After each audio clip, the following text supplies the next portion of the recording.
Hello friends, welcome again to our channel the learner of literature. आज की जो हमारी क्लास है that is based on the life span of John Milton. जो John Milton है उनकी जो है लाइफ समरी और उस पर जो बेस्ड हमारे जो एमसीक्यूज हो सकते हैं उनके बारे में हम बात करेंगे।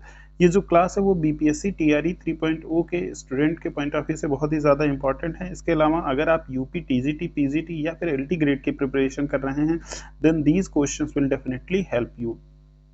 तो चलिए जो है स्टार्ट करते हैं अपना आज का ये वीडियो। सबसे पहला क्वेश्चन यहाँ पर देखिए क्या लिखा हुआ है कि मिल्टन लिव्ड थ्रू।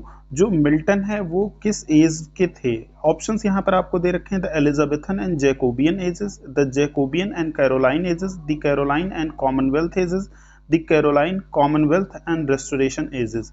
तो यहाँ पर जो आपका करेक्ट ऑप्शन है वो ऑप्शन नंबर डी है। जो मिल्टन है वो द कैरोलाइन एज, कॉमनवेल्थ के एज और साथ साथ में रेस्टोरेशन एज, इन तीनों एजेस में कंबाइंड जो है वो उनका जो है जीवन था।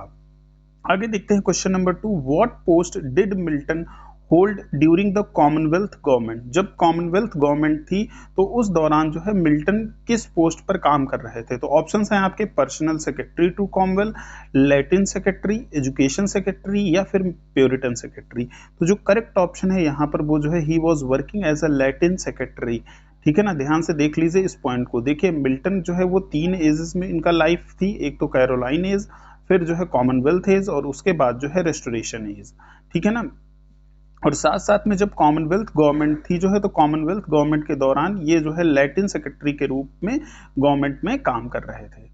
आगे देखते हैं नेक्स्ट हमारा जो क्वेश्चन नंबर 3 है, वेरी इंपॉर्टेंट क्वेश्चन, कई एग्जाम्स में पूछा जाता है। At what age did Milton become blind? मतलब जो है किस एज में जो है मिल्टन जो है वो ब्लाइंड हो गए थे? तो ऑप्शंस हैं आपके at the age of 38, at the age of 43, at the age of 44 या फिर एट द एज ऑफ 48। तो यहाँ पर जो करेक्ट ऑप्शन है that is option number C, at the age of 44 Milton becomes completely blind. Now next question, how many times did Milton marry? मतलब Milton ने total कितनी बार जो है शादी की थी? तो यहाँ पर ऑप्शंस हैं आपके ओनली वंस, 2 टाइम्स, 3 टाइम्स या फिर डिडंट मैरी एट ऑल। तो जो करेक्ट ऑप्शन यहाँ पर आपका होने वाला है फोर्थ में that is option number C. उन्होंने जो है टोटल 3 बार जो है शादी की थी। देख ठीक है ना, ही मैरिड 3 टाइम्स। सबसे पहले मैं यहाँ पर आपको बता दूं कि पहली बार उन्होंने 1642 में शादी की और तब जो है उनकी जो वाइफ थी वो था, उनका नाम मैरी पावेल। ठीक है, मैरी पावेल। सेकेंड टाइम उन्होंने मैरिज की 1656 में, दोबारा जो है जब मैरिज की, और इन्होंने किससे मैरिज की? तो ये थी कैथरीन वुडकॉक। नाम भी आप थोड़ा सा ध्यान रखिए, कैथरीन वुडकॉक। और लास्ट में इन्होंने 1663 में फिर से शादी की एलिजाबेथ मिनिस्कल से। ठीक है ना, एलिजाबेथ। अब एलिजाबेथ की स्पेलिंग मैं नहीं लिख रहा हूं यहाँ पे, मिन्सल। ठीक है, तो टोटल जो है इन्होंने 3 बार शादी की। पहली बार 1642 में मैरी पावेल से, 1656 में कैथरीन वुडकॉक से, 1663 में इन्होंने मैरिज की एलिजाबेथ मिनिस्कल से। ठीक है, तो आगे देखते हैं नेक्स्ट हमारा जो क्वेश्चन नंबर 5 है वो क्या है? How many books are there in Paradise Lost? Paradise Lost में टोटल कितनी बुक्स हैं? 8, 10, 12 या फिर 6? तो जो करेक्ट ऑप्शन है यहाँ पर वो है टोटल, पैराडाइज लॉस्ट में सभी को मालूम है वहां पे कितनी बुक्स हैं, 12 बुक्स हैं। नेक्स्ट पॉइंट है Milton's Samson Agonistes is an epic, a poetic biography of Samson, a poetic play या फिर ए नैरेटिव पोएम? तो यहाँ पर जो है आपका जो करेक्ट ऑप्शन है 6 में दैट इज जो सैमसन एगोनिस्टिस है वो क्या है? वो एक पोएटिक प्ले है। ठीक है ना, ये बहुत ही इंपॉर्टेंट जो है पोएटिक प्ले है सैमसन एगोनिस्टिस जॉन मिल्टन का जो है।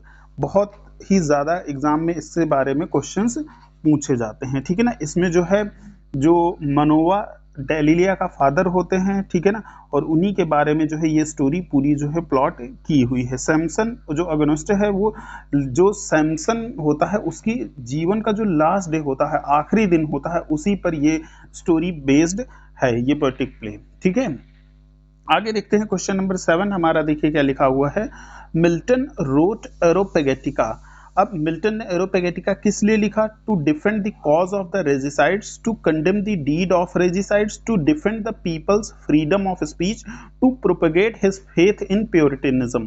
तो जो करेक्ट ऑप्शन है यहाँ पे 7th में वो है आपका C, to defend the people's freedom of speech. जो एरोपेगेटिका इन्होंने लिखा था वो लोगों की जो फ्रीडम ऑफ स्पीच है उसको डिफेंड करने के लिए जॉन मिल्टन ने लिखा था।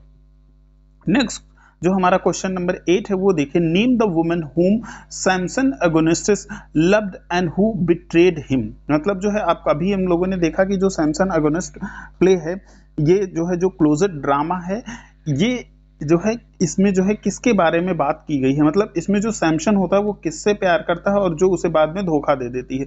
ऑप्शन है यहाँ पे हेलन, डेलिलिया, प्रॉस्पर पाइन, रोजालिंड। तो जो करेक्ट ऑप्शन है वो है आपका ऑप्शन नंबर बी, डेलिलिया जो है इसमें सैमसन को जो है धोखा देती है। ठीक है, आगे देखते हैं जो नेक्स्ट हमारा क्वेश्चन नंबर 9 है। देखिए वो क्या है, in which book of Paradise Lost Adam and you meet for the first time. मतलब पैराडाइज लॉस्ट आपको पता है ये जो बुक है has been divided into total 12 parts. तो किस पार्ट में एडम और ईव पहली बार एक दूसरे से मिलते हैं? ऑप्शंस हैं आपके book 1, book 2, book 3 and book 4। तो जो करेक्ट ऑप्शन है यहाँ पे वो है option number D, book 4। Adam और ईव जो है फर्स्ट टाइम बुक 4 में जो है मिलते हैं। नेक्स्ट क्वेश्चन हमारा क्वेश्चन नंबर 10 देखिए क्या लिखा है, fame is the last infirmity of the noble mind, in which poem of Milton does this line occur. Option है आपके कैमस, पैराडाइज रिगेन्ड, लिसिडस या फिर सैमसन अगोनिस्टिस। तो जो करेक्ट ऑप्शन है आपका 10 में वो है ऑप्शन नंबर सी, लिसिडस। ठीक है ना, fame is the last infirmity of the noble mind, ये जो लाइन है वो आई हुई है आपका लिसिडस में। ठीक है, नेक्स्ट पॉइंट आगे देखते हैं। यहाँ पर क्वेश्चन नंबर जो हमारा 11 है वो क्या है, Lycidas is a pastoral elegy written by Milton on the death of his friend. मतलब लिसिडस क्या है, बहुत इंपॉर्टेंट है कि ये एक पेस्टोरल एलिजी है, उसके साथ साथ ये जो है किसकी डेथ पर लिखी गई थी ये आपको बताना है। तो Arthur Hallam, Cromwell, Edward King या फिर लॉर्ड फेयरफैक्स। तो जो करेक्ट ऑप्शन है 11 में वो है आपका सी, एडवर्ड किंग। जो लिसिडस है is a pastoral elegy which has been written by John Milton on the death of his friend Edward King. Now moving for our question number next, देखिए क्या लिखा हुआ है, who said of Milton thou soul was like a star and dwelt apart. Who said of Milton, मतलब Milton के लिए ये statement किसने दिया है कि thou soul was like a star and dwelt apart. ध्यान से समझिए इस बात को कि यहाँ पर जो है ये जो कोटेशन है it has been said for the Milton by whom. Option है आपके यहाँ पर Wordsworth, Matthew Arnold, doctor Johnson या फिर कीट्स। तो जो करेक्ट ऑप्शन है वो है आपका option number A, William Wordsworth. Thou soul was like a star and dwelt apart has been said by William Wordsworth for John Milton. आगे देखते हैं नेक्स्ट जो है क्वेश्चन नंबर हमारा 13। देखिए, Milton thou shouldst be living at this hour, who remembers Milton so passionately in his sonnet. Option है आपके Shelley, Wordsworth, Keats and Matthew Arnold. तो जो यहाँ पे करेक्ट ऑप्शन है 13 में वो है आपका ऑप्शन नंबर बी। मतलब इसमें देखिए Milton thou shouldst be living at this hour, मतलब जो है ये कहा जा रहा है कि मिल्टन जो है तुम इस समय, काश इस समय भी तुम जिंदा होते। ये जो है मिल्टन के लिए लाइन किसने बोली है? तो this line has been said by William Wordsworth in his sonnet. आगे क्वेश्चन नंबर 14 हमारा देखिए क्या लिखा हुआ है, Milton's Paradise Lost divided into the same number of the books as. मतलब मिल्टन की जो पैराडाइज लॉस्ट है वो उतनी ही बुक्स हैं जितनी की इनमें से डिवाइन कॉमेडिया, इलियट, ओडिसी या फिर फेरी क्वीन में। तो जो करेक्ट ऑप्शन है 14 में वो है आपका डिवाइन कॉमेडिया। एक्चुअली में पैराडाइज लॉस्ट में भी टोटल 12 बुक्स हैं और जो है डिवाइन कॉमेडी में भी टोटल 12 बुक्स हैं। Who is the next in command after Saturn in the Paradise Lost? Very important question, कई बार पूछा जाता है ये एग्जाम में जो है कि जो नेक्स्ट इन कमांड है मतलब सैटर्न के बाद में जो है जो कौन आता है। ऑप्शंस हैं आपके मैमन, बीलजेबुब, मोलोच या फिर बालिम। तो जो करेक्ट ऑप्शन है यहाँ पे वो है आपका जो है बीलजेबुब। ये जो है आपका जो है नेक्स्ट इन कमांड है after the Saturn. Next question, question number 16 देखिए हमारा क्या लिखा हुआ है, what in me in dark illumine what is low rays and support, in which book of paradise lost do these lines appear। Option है आपके book 1, book 2, book 4 and book 6। तो जो करेक्ट ऑप्शन है क्वेश्चन नंबर 16 में वो है आपका ए, ये बुक 1 में पहली लाइन आई हुई है, मतलब बुक फर्स्ट में जो है ये लाइंस आई हुई है, what in me is dark illumine what is low raise and support. आगे देखते हैं क्वेश्चन नंबर हमारा जो है 17, देखिए क्या है, which book of Paradise Lost begins with an invocation to light, मतलब जो पैराडाइज लॉस्ट की कौन सी बुक है जिसमें इन्वोकेशन ऑफ लाइट के साथ उसकी बिगिनिंग होती है। ऑप्शंस हैं आपके book 9, book 4, book 3 and book 6। तो जो करेक्ट ऑप्शन है यहाँ पे वो है आपका option number C, book 3। Book 3 starts with an invocation to the light. Now moving for question number 18, in which book of Paradise Lost does Milton discuss the principle of free will and divine justice, मतलब जो है paradise lost की कौन सी book है जिसमें Milton जो है free will और डिवाइन जस्टिस की बात करते हैं। तो ऑप्शंस हैं आपके book 3, book 4, book 6 and book 9। तो यहाँ पर जो है 18 में आपका जो करेक्ट ऑप्शन है that is option number A, in book 3 he talks about free will and divine divine justice. Now next question number 19, how many English sonnets in all were written by Milton, मतलब Milton ने total कितने sonnets लिखे थे। Option है 21, 24, 26 या फिर 18। जो correct option है यहाँ पे 19 में दैट इज डी, 18। मिल्टन ने जो है टोटल 18 सॉनेट्स जो है लिखे थे। आगे देखते हैं question number 20, What is Milton's Comus? जो कामस है वो क्या है। ऑप्शंस हैं आपके ए पोएटिक प्ले, ए मार्क्स, ए नैरेटिव पोएम या फिर एन एलिजी। तो जो करेक्ट ऑप्शन है यहाँ पर वो है आपका बी ऑप्शन, ए मास्क। जो कामस है वो क्या है, कामस जो है एक मास्क है। आगे देखिए क्वेश्चन नंबर हमारा 21 क्या लिखा हुआ है, कैप्टन और कर्नल और knights in arm, this is the first line of a sonnet written by Milton, what is the title of the sonnet. ध्यान से देखिए, कैप्टन और कर्नल और नाइट इन आर्म्स, ये जो है किस सोनेट की जो है पहली लाइन है। ऑप्शंस आपको दे रखे हैं, when the assault was intended to city, to the Lord General Fairfax, to the Lord General Cromwell, on the late massacre of Piedmont. तो जो करेक्ट ऑप्शन है 21 में वो आपका है option number A, when the assault was intended to the city. ये जो है उसकी पहली लाइन है, कैप्टन और कर्नल और नाइट इन द आर्म्स। आगे देखते हैं question number 22, Milton wrote a sonnet on the death of his wife, the title the sonnet is entitled on his deceased wife, what was the name of his wife who was deceased. आपको पता है कि Milton ने total 3 बार शादी की, तो इन्होंने जो है एक जो है अपनी वाइफ की डेथ पर जो है एक सोनेट लिखा जिसका नाम था ऑन हिज डिसीज्ड वाइफ। अब आपको ये बताना है कि किस वाइफ पर उन्होंने ये लिखा था। तो Elizabeth Minshull, Mary Powell, Katherine Woodcock, not certain. तो जो करेक्ट ऑप्शन है यहाँ पे वो है आपका option number C, Katherine Woodcock की डेथ पर ऑन हिज डिसीज्ड वाइफ जो है सोनेट जॉन मिल्टन ने लिखा था। आगे बढ़ते हैं question number 23, they also serve who only stand and wait, this is the concluding line of the sonnet written by Milton, what is the title of the sonnet, to Lord General Fairfax on his blindness, to Sir Henry Vane, to Lord General Cromwell। तो जो 23 में आपका correct option है वो है आपका B, on his blindness. ये जो है ऑन हिज ब्लाइंडनेस की जो है कंक्लूडिंग लाइन है, they also serve who only stand and wait. आगे देखते हैं question number 24, what is Milton's on nativity of Christ, on nativity of the Christ जो है ये क्या है, मतलब इसका जॉनर आपको बताना है, ए सोनेट, ए लिरिक, एन ओड या फिर एन आइडल। तो जो करेक्ट ऑप्शन है यहाँ पे 24 में ये एक ओड है, ठीक है ना, on the nativity of Christ. Next question देखते हैं यहाँ पर जो है हमारा 25, very important question, Milton has written a poem entitled L'Allegro, What is the meaning of the title, मतलब जो एल एलिग्रो है इसका मीनिंग आपको बताना है। ऑप्शन है आपके a very cheerful man, a very melancholy man, a very jealous man, a very hopeful man. तो जो करेक्ट ऑप्शन है 25 में that is option number a very cheerful man. L Allegro का मतलब होता है ए वेरी चीयरफुल मैन, मतलब एक बहुत ही खुश इंसान। नेक्स्ट क्वेश्चन 26 क्या है, जो है Milton has written another poem entitled Il Penseroso, तो what is the meaning of the title. Option है a very lively man, a very melancholy man, a very brave man, a very tolerant man. जो correct option है यहाँ पर वो है आपका B, a very melancholy man. ध्यान से देखिए, जो एल एलिग्रो है उसका मतलब होता है ए वेरी चीयरफुल पर्सन, और जो एल पेंसरेशो है उसका मतलब होता है ए वेरी मेलंकली मैन। आगे देखते हैं क्वेश्चन नंबर हमारा 27, in Milton's famous masque Comus an important character is Circe, who is Circe. तो ऑप्शन है आपके the beloved of Comus, the mother of Comus, the queen of fairies, the pastoral goddess. Correct option है यहाँ पे आपका जो है B, the mother of Comus. जो सर्स कैरेक्टर है ये क्या है, ये कैमस की माँ है।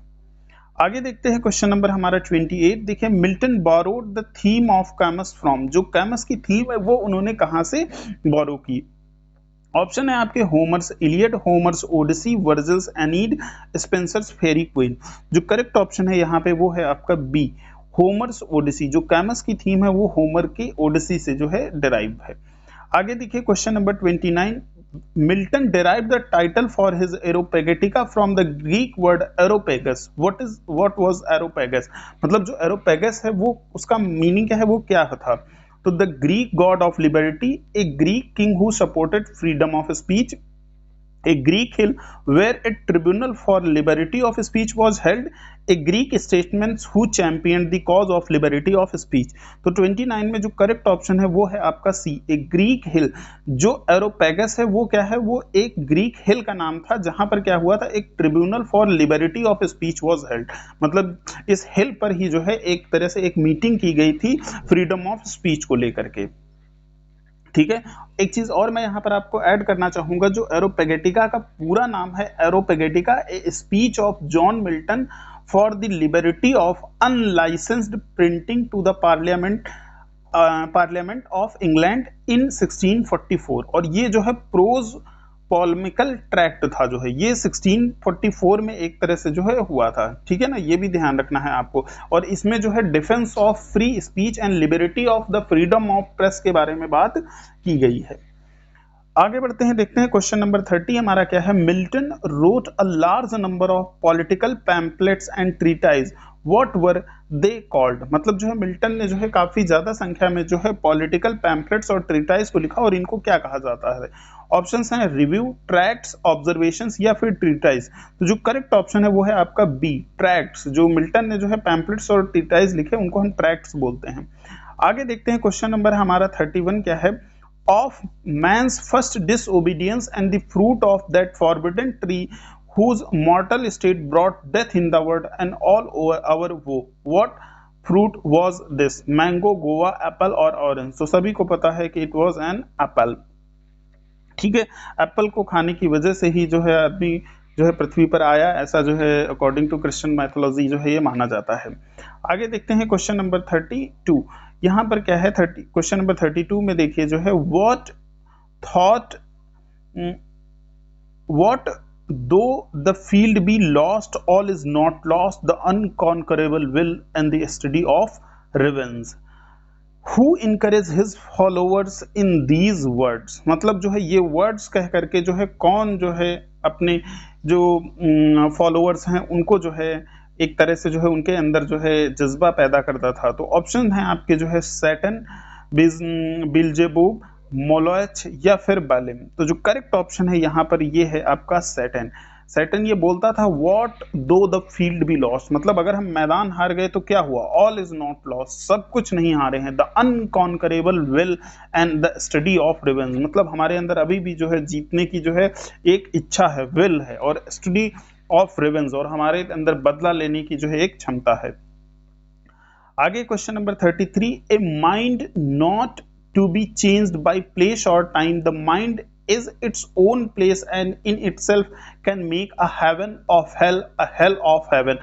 मतलब जो माइंड है वो अपने आप में ही एक ऐसी जगह है जो किसी चीज को जो है हेवन या हेल बना सकता है। तो these lines so the spirit of, in line से किस चीज की स्पिरिट में दिखाई पड़ती है, रेवोल्यूशन, रेनेशा, प्यूरिटनिज्म या फिर रिफॉर्मेशन। तो जो करेक्ट ऑप्शन है वो यहाँ पर है आपका रेनेशा। इससे जो है रेनेशा के बारे में हम पता चलता है। आगे देखते हैं 34 क्या है। O mighty mouth the inventor of harmonies, O skilled to sing of time eternity, God gifted organ voice of England, Milton a name resound for ages, who praises Milton with these words. मतलब ये lines Milton के लिए किसने कही है? Options हैं आपके Wordsworth, Keats, Shelley and Tennyson. तो जो यहाँ पे 34 में आपका करेक्ट ऑप्शन है वो है आपका डी, टेनिशन। टेनिशन ने जो है ये लाइंस जो है मिल्टन के लिए बोली है। आगे देखते हैं question number 35। Nor second nor second he that rode sublime upon the Sherpa wings of Poesy, the secrets of abyss to spy, where angels tremble where they gaze he saw. Who praises Milton in these poetic lines? तो option है आपके Tennyson, Thomas Gray, Wordsworth and Matthew Arnold. जो correct option है यहाँ पे 35 में वो है बी, थॉमस ग्रे। आगे देखिए जो है हमारे क्वेश्चन नंबर 36, क्या लिखा हुआ है question number 36? He died who was the sire of an immortal strain, blind, old and lovely, when his country's pride, the priest, the priest, the slave and the liberticide trampled and mocked with many loathed right of lust and blood. Who praises Milton with these lines? Shelley, Wordsworth, Coleridge या फिर Tennyson? जो correct option है वो यहाँ पर है option number ए, PV शैली। आगे देखते हैं क्वेश्चन नंबर हमारा 37, क्या लिखा हुआ है? Three poets in three distant ages born, Greece, Italy and England did adorn. The first in the loftiness of thought surpassed the next in the majesty in the thought of lost. The force of the nature could no further go, to make a third she joined the other two. Who praises Milton in these words? Option है आपके Coleridge, Matthew Arnold, Dryden and doctor Johnson. जो correct option है 37 में वो है आपका सी, John Dryden ने जो है ये लाइंस बोली हैं। आगे देखिए क्वेश्चन नंबर हमारा 38, Thou hast a voice whose sound was like sea, pure as the naked heaven, majestic, free, so didst thou travel on life common way in cheerful godliness. These lines are written in the praise of Milton. Who has written this? Option है आपके pope, Wordsworth, Dryden and grey. तो जो correct option है आपका 38 में वो है B, William Wordsworth. आगे बढ़ते हैं क्वेश्चन नंबर हमारा 39, before the greatness displayed in Milton's poem all other greatness shrink away, the weakest of his agent are the highest and the noblest of human being, the original parents of mankind. अब option है आपके यहाँ पे doctor Johnson, Dryden, Coleridge and Hazlitt. जो correct option है यहाँ पे वो है आपका option number A, doctor Johnson. आज के इस वीडियो का हमारा जो है ये आखिरी क्वेश्चन होगा, क्वेश्चन नंबर 40। थोड़ा सा बड़ा क्वेश्चन है। दो फॉलन ऑन इविल डेज दो fallen evil tongues in darkness with the dangers compassed round and solitude. In these words Milton described a certain stage of his own life. When did such stage occur in his life? मतलब जो है कब जो है ये line उन्होंने बोली अपनी स्टेज ऑफ लाइफ के लिए। When Charles I was executed, when Cromwell established the Commonwealth, when the age of restoration came, when his third wife died.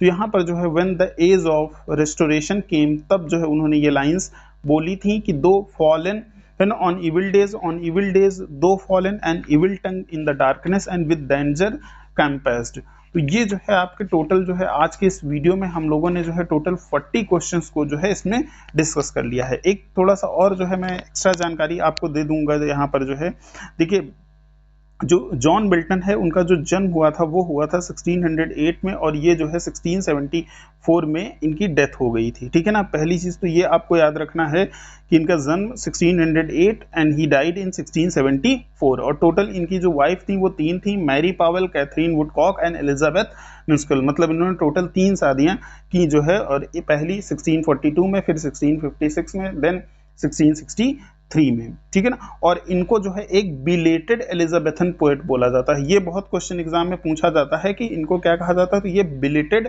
जो है एलिजाबेथन पोएट बोले जाते हैं। और 1625 से जो 1660 का टाइम है इसको जो है एज ऑफ मिल्टन कह करके भी हम बुलाते हैं। ठीक है ना। तो ये पॉइंट्स आपको याद रखने हैं। तो अभी जो है अब इस वीडियो को और ज़्यादा लंबा ना करते हुए हम यहीं पर इसको एंड करेंगे जो है। So if you like the video then please like, share and subscribe the Learner of the Literature। और हमारे चैनल के साथ आप बने रहिए, आपको लगातार जो है इंग्लिश लिटरेचर और ग्रामर से रिलेटेड जो है कंटेंट यहाँ पर मिलने वाला है। Thanks for watching the video.